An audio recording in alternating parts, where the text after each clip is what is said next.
नंदिनी, ध्यान इधर। Chapter 7 alcohol phenol ether last topic है इस चैप्टर का।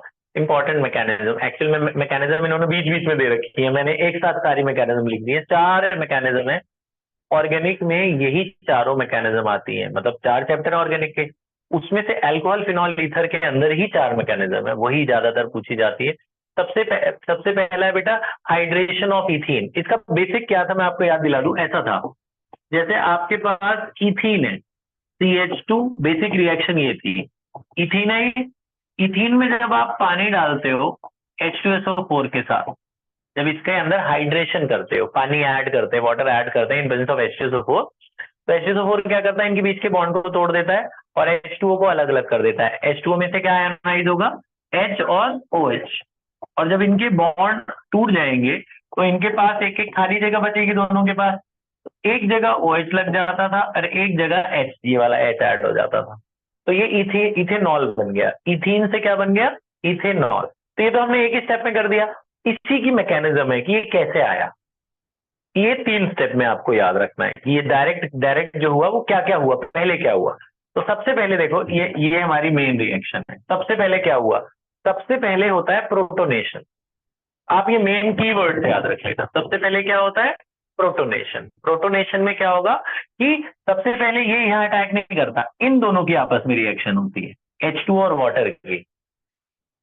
Acid, H2SO4 is acid, acid is a proton donor. Acid में से क्या मिलता है, H+।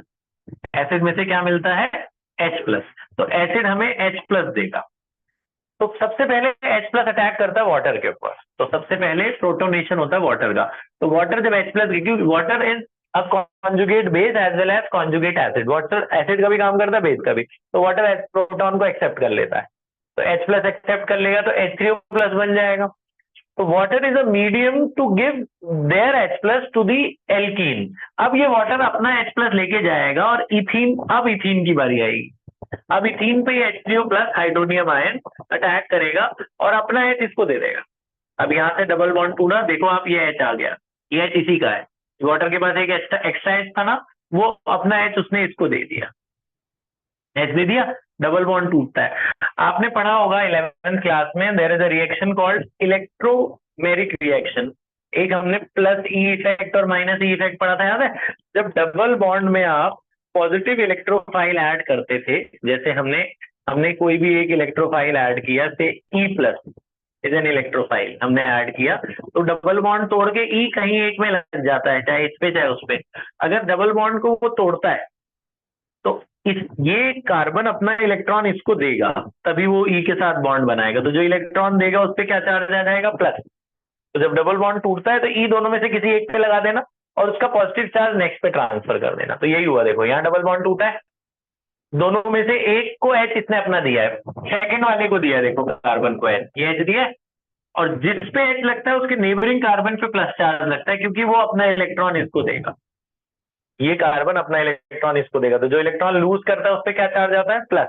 तो this step is called formation of carbocation, protonation. तो पहले स्टेप में क्या हुआ, वाटर ने H गेन किया और H3O+ बना, फिर H3O+ ने अपना H इसको दे दिया। तो जब H3O+ अपना H वापस छोड़, H3O+ में से H निकल जाएगा तो क्या बचेगा, वाटर। तो अपना H इसको दे के और वापस ये वाटर ही बन गया। ठीक है, तो बस ये प्रोटॉन लेके गया उसके पास तक और अपना प्रोटॉन उसको दे दिया। तो this is formation of carbocation. Step 2, अब ये वाटर इसमें अटैक करेगा।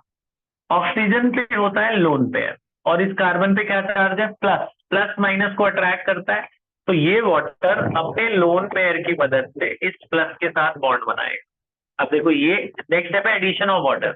अब ये O इस C के साथ बॉन्ड बना लिया, इसकी मदद से अपने लोन पेयर, इस पे जो लोन पेयर था उसकी मदद से इसने कार्बन के साथ बॉन्ड बना लिया, तो इसका प्लस चार्ज ऑक्सीजन पे ट्रांसफर हो गया।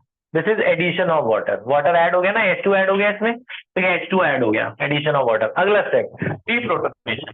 देखो पहला और आखिरी सेम है, उल्टा।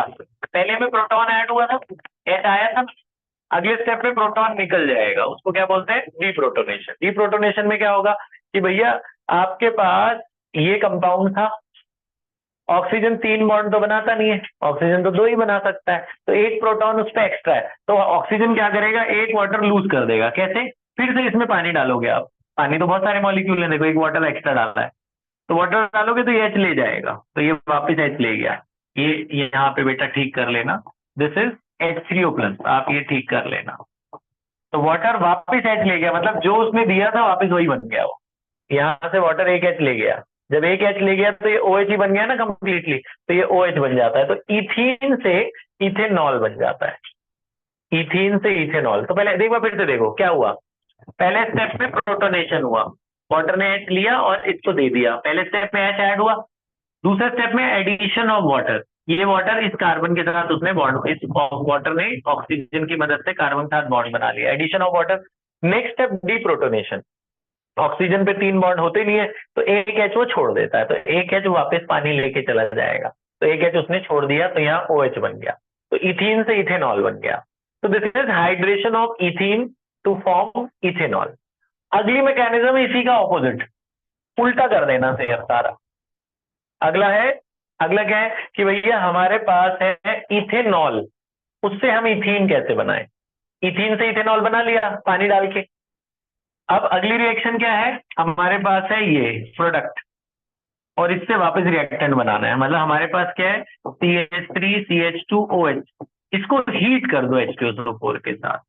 हीट करते तो क्या होता है, ये अपना OH देता है और ये अपना H देता है, OH और H मिलके क्या बन जाते हैं, वाटर। और जब यहाँ से OH गया, यहाँ से H गया, तो इन पे एक एक एक बॉन्ड तो था ही, एक एक इलेक्ट्रॉन फ्री बचे थे, उन्होंने अपने बॉन्ड बना लिया। तो इथेनॉल से इथीन ये तो डायरेक्ट बना दिया हमें। इसकी मैकेनिज्म इसी को उल्टा कर दो। पहला स्टेप, इसमें भी प्रोटोनेशन होता है, यही चीज को रिवर्स में दिखा देना है। ये था ना आपका इथेनॉल, यहां से शुरू करेंगे। पहला स्टेप है प्रोटोनेशन, H+ ऐड करना। H+ ऐड होगा तो ये H+ यहाँ ऑक्सीजन के साथ बॉन्ड बना लिया, देखो ऑक्सीजन पे एक ही 2 बॉन्ड होता है ना, एक तीसरा बॉन्ड आ जाएगा H वाला। पहला स्टेप हुआ प्रोटोनेशन। दूसरा दूसरा स्टेप है रिमूवल ऑफ वाटर, देखो यहाँ एडिशन ऑफ वाटर था दूसरा स्टेप, इसका उल्टा है यहाँ रिमूवल ऑफ वाटर। अब ये पूरा पानी एक्स्ट्रा है, पानी इसमें से निकाल दो, H2O निकल गया। जब वाटर निकल गया तो ये अपना प्लस इसको दे देगा, यहाँ पे कार्बोकटायन इधर बन जाएगा। तीसरा स्टेप डीप्रोटोनेशन, मतलब पहला और तीसरा स्टेप दोनों में सेम है, प्रोटोनेशन डीप्रोटोनेशन। यहाँ एडिशन है, यहाँ रिमूवल है, सेकंड स्टेप में उल्टा है, ये एडिशन ऑफ वाटर है, यहाँ रिमूवल ऑफ वाटर। यहाँ से पानी हटा दिया। नेक्स्ट स्टेप डीप्रोटोनेशन, अब जो ये पानी हटा था वो दूसरे H को भी ले जाएगा, ये वाला, ये इस कार्बन पे 3 H देख रहे हो, एक H ये ले जाएगा, एक H ये इसको दे देगा, तो H3O+ बन गया। जब ये एक H ले जाएगा तो एक फ्री इलेक्ट्रॉन इस पे बच जाएगा, और एक तो इस पे प्लस था ही, तो वो दोनों आपस में शेयर करके डबल बॉन्ड बना ले। ठीक है, तो ये जरा याद ही रखनी है आपको, मैकेनिज्म याद रख लेना ये। ठीक है, तो पहले इसमें हुआ प्रोटोनेशन, प्रोटॉन ऐड हुआ। दूसरे स्टेप में हुआ रिमूवल ऑफ वाटर, पहले में देखो H ऐड हुआ है, वाटर बना। अगले स्टेप में ये वाटर निकल गया। नेक्स्ट स्टेप में कार्बन, इस वाटर ने इसके H को ले लिया, डीप्रोटोनेशन, इसके H को लेके H3O+ बाहर हो गया, और जब यहाँ से H जाएगा तो दोनों में एक एक बॉन्ड और बन जाएंगे। तो दिस इज डीप्रोटोनेशन। ये बात समझ में आई? अच्छा, नेक्स्ट अगली 2 mechanism, dehydration of ethanol to form ether. मैं आपको याद दिला दूं ये था क्या। ये ऐसा था जी, हम लोग 2 इथेनॉल लेते थे, हम लोग 2 इथेनॉल ले रहे हैं, CH3CH2OH। ठीक है, मैंने आपको बताया था कि इसको हीट करना H2SO4 के साथ, टेम्परेचर बदल देना 413 केल्विन। इधर वाला जो था, ये वाला जो था, ये 443 केल्विन वाला था। इथीन से इथेनॉल ये भी बन रहा है, लेकिन ये 443 केल्विन पे हीट करते हैं। और मैंने आपको कहा था कि अगर 413 पे हीट करते हो तो एल्कीन नहीं बनता, ईथर बनता है। कैसे बनता है, इसमें से ऐसा होता है कि 2 OH है ना आपके पास, एक ये वाला OH, एक ये वाला OH, एक अपना पूरा OH दे देता है, एक अपना पूरा OH देगा, जैसे इसने अपना पूरा OH ही दे दिया, और दूसरा वाला अपना H लूज करता है। तो OH और H मिलके क्या बन जाएंगे, वाटर। वाटर चला जाएगा, यहाँ से वाटर निकल गया। जैसे ही वाटर निकला, यहाँ पे क्या बचा है, CH3CH2O, CH3CH2O। वहां पे भी क्या बचा है, वहां पे CH3CH2 बचा है बस खाली, वहां पे CH3CH2 बचा है। एक फ्री इलेक्ट्रॉन इस पे, एक फ्री इलेक्ट्रॉन इसमें, दोनों बॉन्ड बना लेते हैं। ईथर बन गया ना ये, है ना। ये क्या बना, इथॉक्सी इथेन। अब ये तो मैंने एक लाइन में लिखा, इसकी मैकेनिज्म है ये इथॉक्सी इथेन के फॉर्मेशन की। तो पहले स्टेप वन क्या है, प्रोटोनेशन, प्रोटॉन ऐड हुआ। प्रोटॉन ऐड होना आपने सीख लिया भैया, अल्कोहल में H ऐड होगा तो यहाँ OH आ जाएगा। Next step removal of water, देखो वाटर बन गया ना यहाँ। अब ये पानी निकाल दो इसमें से आप, ये पानी लूज करता है, तो ये पानी अब इसमें, ये तो लेना मॉलिक्यूल इसका, एक ये वाला फिर से ले लेना इथेनॉल। इथेनॉल में ये मिलाते हैं, ये दोनों ऐड करते हैं, तो ये अपना पूरा वाटर लूज कर देगा। ये वाटर लूज करेगा और ये ऑक्सीजन इस कार्बन के साथ टेम्परेरी बॉन्ड बना देगा। इस ऑक्सीजन के पास H है ना। अगला स्टेप होगा डीप्रोटोनेशन। वही बात है, ऑक्सीजन 3 बॉन्ड तो बनाता नहीं है, 1 2 3, एक एक्स्ट्रा है, H लूज कर देगा, तो यहाँ H प्लस एक्स्ट्रा दिखा देना है, H प्लस। जैसे H चला जाएगा तो ROR ही तो बन जाएगा ना ईथर। आई बात समझ में? तो एक ये मैकेनिज्म है। अगली है बेटा, लास्ट मैकेनिज्म है reaction of methoxy ethane with HI। ये भी मैं आपको याद दिला दूं कि अगर इसी को ROR डैश को जब हम HI से रिएक्ट करते थे हाइड्रोजन आयोडाइड से, तो ये दोनों में से एक जो वीकर बॉन्ड है उसे ब्रेक कर देता है। तो यहां से जैसे ये टूट गया तो RO बचा, और ये इसमें से एसिड है तो H निकलेगा, तो RO H के साथ रिएक्ट कर जाएगा तो क्या बन जाएगा, एल्कोहल। और ये R डैश I के साथ रिएक्ट कर जाएगा तो RI बन गया, है ना। तो वही बात है यहाँ, ये दिस इज मिथॉक्सी इथेन। ये क्या है, मिथॉक्सी इथेन। इसमें HI मिलाओगे, पहला स्टेप होता है प्रोटोनेशन, पहले ही सिर्फ H देता है, तो O को इसने H दिया, O को देखो इसने H दिया, जब H देगा तो I अलग हो जाएगा। अगला स्टेप है न्यूक्लियोफिलिक सब्स्टिट्यूशन। अब ये I भी यहाँ अटैक करता है, I यहाँ अटैक करता है इनके बीच। जो वीकर है, कौन सा वीकर होता है, मैंने आपको बताया था प्राइमरी में, ये भी प्राइमरी ये भी प्राइमरी, जिसका कार्बन कम होता है ये टूट जाएगा, यहाँ से CH3I के साथ बाहर हो गया, और ये CH3 CH2OH ये बन गया। ये मेजर प्रोडक्ट है बेटा, ये दोनों मेजर है, लेकिन इसमें माइनर भी होता है। अब आगे भी होगा, आगे क्या होगा कि ये जो बना है, जो यहाँ पे इथेनॉल बना है ना, ये इथेनॉल फर्दर HI से रिएक्ट करता है। फर्दर कैसे HI से रिएक्ट करेगा, वही पहले प्रोटोनेशन होगा, ये H इसको देगा, I बाहर। अगले स्टेप में ये पूरा पानी निकल जाएगा, पानी निकल गया तो वो जो I था वो यहाँ H2O की जगह लग जाएगा, तो ये भी बनता है। ये माइनर है, ये माइनर है, ये मेजर है, यहाँ लिख लेना, this is a minor product and this is a major product, ये आप बाद में लिख लेना, माइनर मेजर। तो तीनों स्टेप दिखाना। अच्छा सुनो, एनसीईआरटी में देखो, वो मत करना, पेपर में बच्चे का गलत हो गया था एक बार, मैं आपको बता दूं, आप वो गलती मत करना। एनसीईआरटी में ये क्वेश्चन है कि मैकेनिज्म लिखो, सुनो क्या है मैकेनिज्म, मैं लिख के दिखाता हूँ, मैं वर्ड में लिख रहा हूँ ताकि तुम भूलो ना। देखो ये है मैकेनिज्म, बोर्ड में एनसीईआरटी में बोला है जी, इथॉक्सी इथेन विद HI का रिएक्शन लिखो। बच्चा यही लिख के आ गया, क्योंकि एग्जाम्पल में ये दे रखा है, तो उसका टीचर ने पूरा ही काट दिया। क्यों? क्योंकि ये तो मिथॉक्सी इथेन है, और बच्चे टीचर उसको पेपर में क्या दिया, इथॉक्सी इथेन। क्या करना है, एक कार्बन बढ़ाना ही तो है यहाँ, एक कार्बन बढ़ा के सेम मैकेनिज्म लिख देना, कार्बन लेफ्ट साइड में एक कार्बन बढ़ा देना तो इथॉक्सी बन जाएगा ना। ये तो मिथॉक्सी इथेन है, ये करोगे तो काटेगा ही टीचर, समझे। दिस इज मिथॉक्सी इथेन, हमें इथॉक्सी इथेन चाहिए। तो अभी आप ये इथॉक्सी इथेन वाली खुद से करके देखना, एनसीईआरटी वाली, ताकि याद रहे कि भैया ये अलग है, वो अलग, ये अलग है। ठीक है, अब आगे, अरे ये क्या आ गया, सुनो जरा ध्यान से, आगे करें। नेक्स्ट कुछ एनसीईआरटी के क्वेश्चंस हैं, मैं आपको बता रहा हूं, जरा आप ध्यान से सुनना। एनसीईआरटी एक्सरसाइज के कुछ थ्योरेटिकल क्वेश्चंस हैं जो हमें अभी करने हैं, अगर वहां पर वक्त है तो। हमारे पास कितना वक्त है नंदिनी? अभी 4 कुछ मिनट। टाइम, कितने मिनट है? 4 4 मिनट। चलो 4 मिनट में मैं जरा जल्दी से 2 3 थ्योरी वाले बता दूं। सर जरा ध्यान बोर्ड की तरफ बेटा। क्वेश्चन नंबर 7.4, क्वेश्चन ये है बेटा कि why propanol has higher boiling point than propane. Simple, because of intermolecular hydrogen bonding. Alcohol में बॉइलिंग पॉइंट क्यों ज्यादा होता है? एक ही वर्ड याद रख लेना, और किसी टीचर ने कुछ पढ़ना ही नहीं है। अल्कोहल में बॉइलिंग पॉइंट क्यों ज्यादा? क्योंकि इनमें हाइड्रोजन बॉन्डिंग होती है, एल्केन में नहीं होती, खत्म बात।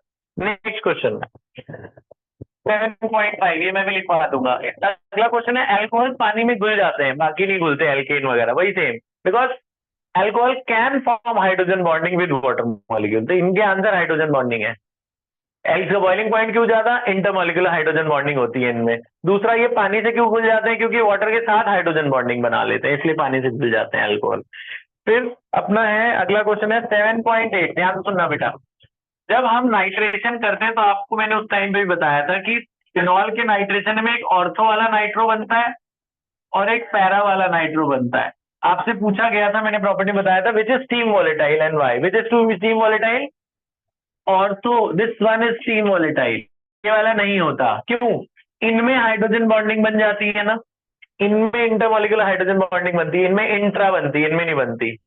ठीक है, so which is steam volatile, ortho nitrophenol is steam volatile because of this intermolecular hydrogen bonding, क्योंकि पास पास होता है ना, तो ये आपस में मिलके ऐसे स्टीम के साथ चले जाते हैं। मतलब बोलते हैं इनको सेपरेट कैसे करो, तो स्टीम के साथ हीट कर दो, ये उड़ जाएगा, ये वही रह जाएगा, ये नहीं बना पाता हाइड्रोजन बॉन्डिंग, इसलिए अलग अलग हो जाए। जो स्टीम के साथ चला गया वो ऑर्थो, जो नहीं गया वो पैरा। बात समझ में आई। नेक्स्ट क्वेश्चन है बेटा 7.14, बोला कि एसिडिक नेचर ऑफ फिनॉल दिखाओ। आपको बता चुके हैं acidic nature of phenol, NCERT अपने नोट्स में लिखा हुआ है ना फिनॉल की एसिडिटी, वो आप नोट से कर लेना, वो हम कर चुके हैं, लेकिन ये भी अच्छा क्वेश्चन है। 7.15, why orthonitrophenol is more acidic, ये वाला फिनॉल ज्यादा एसिडिक क्यों है ऑर्थोमिथॉक्सीफिनॉल से। ये ध्यान से सुन लो बेटा इधर, ये ज्यादा एसिडिक क्यों है इससे, because acidity depends on the electron density of oxygen atom, जिसकी इलेक्ट्रॉन डेंसिटी ज्यादा उसकी एसिडिटी कम, क्योंकि वो बॉन्ड देर में टूटता है। मैंने आपको याद बताया था nitro group is electron withdrawing group, nitro electron withdrawing है, वो इसकी इलेक्ट्रॉन डेंसिटी को खींच लेगा, तो इसकी पोलैरिटी बढ़ जाएगी OH बॉन्ड में, तो जल्दी H+ रिलीज कर देगा, जो जल्दी H+ रिलीज करेगा वो अच्छा acid. while this is electron donating group, ये इसकी इलेक्ट्रॉन डेंसिटी बढ़ा देता है, तो इसकी बीच की बॉन्डिंग स्ट्रांग हो जाएगी, तो जल्दी H+ नहीं देगा, इसलिए ये वीक एसिड। समझ में, this is electron withdrawing and this is electron donating. ये एसिडिटी बढ़ाता है क्योंकि इसकी इलेक्ट्रॉन डेंसिटी कम कर देता है, तो इसके बीच की पोलैरिटी बढ़ जाती है, पोलैरिटी बढ़ती है तो जल्दी H+ देता है, और ये पोलैरिटी को कम करता है, ये इसकी इलेक्ट्रॉन डेंसिटी को बढ़ा के इसके बॉन्ड को स्ट्रॉन्ग कर देगा, तो देर में H+ देगा, तो ये खराब एसिड, याद रहेगा। ठीक है, तो अच्छा नेक्स्ट लास्ट 7.16, अगर हम फिनॉल लगा दे बेंजीन पर तो ये इसको कैसे एक्टिवेट करता है ऑर्थो और पैरा डायरेक्टिंग में, because this phenol can provide electron by resonance, ये अपने लोन पेयर को घुमाता है ना बेंजीन पर, कहां कहां घुमाता है, या तो ऑर्थो पे नहीं तो पैरा पे, तो ऑर्थो और पैरा पे इलेक्ट्रॉन डेंसिटी बढ़ जाती है, रेजोनेंस से दिखा देना, तो इलेक्ट्रॉन डेंसिटी बढ़ेगी, अगर कोई अटैकिंग ग्रुप आएगा तो कहां अटैक करेगा, जहां इलेक्ट्रॉन है, कहां इलेक्ट्रॉन